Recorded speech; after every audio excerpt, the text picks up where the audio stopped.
আসসালামু আলাইকুম, সবাই কেমন আছেন আপুরা ভাইয়ারা?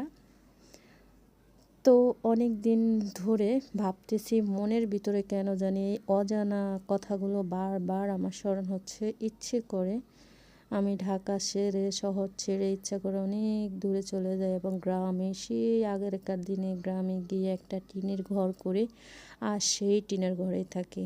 ভালো লাগে না, বিল্ডিং বাড়ি দালান কোনো কিছু ভালো লাগে না, ইচ্ছে করে চলে যায়। খুব গ্রামে টানে কেন আমাকে, আমি জানি না।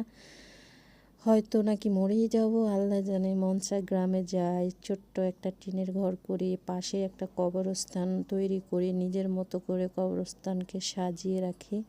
অনেক ইচ্ছে করে নিজের মতো করে কাছে একটা কবরস্থান রাখি, যেন আমি মারা গেলে আমার ভয় লাগবে, যেন ভয়টা না লাগে। কেন জানি এ ধরনের কথাগুলো আমার মাথায় আসে, আমি জানি না। অনেক দিন ধরেই ভাবনা চিন্তা জল্পনা কল্পনা চলতেই আছে মনের ভেতর, যুদ্ধই করতেছি, যুদ্ধ করে চলতেছি। ভালো লাগে না, মনটা খুবই খারাপ। আর দেখুন আমার জামাই তার ভিতরে কতগুলো মাছ নিয়ে আসছে। এই মাছগুলা কখন আমি কাটবো, তারপর ধুবো, পানি ছেঁকবো, তারপর ফ্রিজে রাখতে হবে। এখন বাজে রাত 11:30। কখন আমি এই মাছগুলো পরিষ্কার করব আমিও জানি না। বড় মাছগুলো কেটে এনেছে, সেটা ঠিক আছে, সেটা না হয় তাড়াহুড়া হয়ে যাবে, ধুয়েই পানি ছেঁকে তারপর ফ্রিজে রেখে দিতে পারবো প্যাকেট করে। কিন্তু ছোট মাছগুলো তো সবগুলো কাটতে হবে, আর এগুলো যদি এখন এভাবে ফ্রিজে রেখে দেই তাহলে মাছগুলোর মধ্যে যে আঁশটা আছে ওই আঁশটা কিন্তু পরে উঠতে চায় না, আটকে থাকে।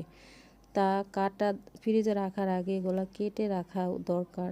তো আমি এতগুলা মাছ কখন কাটবো বলেন? এখন রাত অনেক হয়ে গেছে, তারপর এগুলা কাটতে কাটতে রাখতে রাখতে কতটা বাজবে, হিসাব আছে কোনো? তার মধ্যে ভালো লাগে না। আর ফেসবুক সরি, ইউটিউবে যখন আমি সার্চ দিই ডিপ্রেশন নিয়ে, ভাবনা নিয়ে, এত ভাবনা আসে কেন?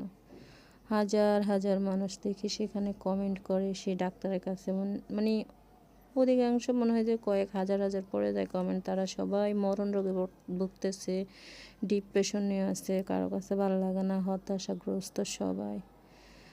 আমারও কেন জানি এই রোগটা ধরে গেছে, আর এখন একদমই ভালো লাগে না, ইচ্ছা করে তাড়াতাড়ি চলে যায়। জীবন, সংসার, বাচ্চা, সন্তান সব রেখে সব সব রেখে চলে যায় একদম।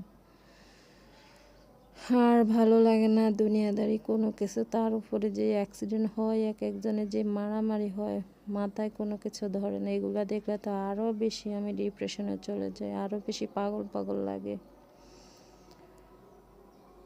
তো আজকে এ পর্যন্ত আপনাদের সাথে কিছু কথা শেয়ার করলাম। সবাই ভালো থাকবেন, সুস্থ থাকবেন, সবার সুস্বাস্থ্য কামনা করি। এখানে রাখছি, আল্লাহ হাফেজ।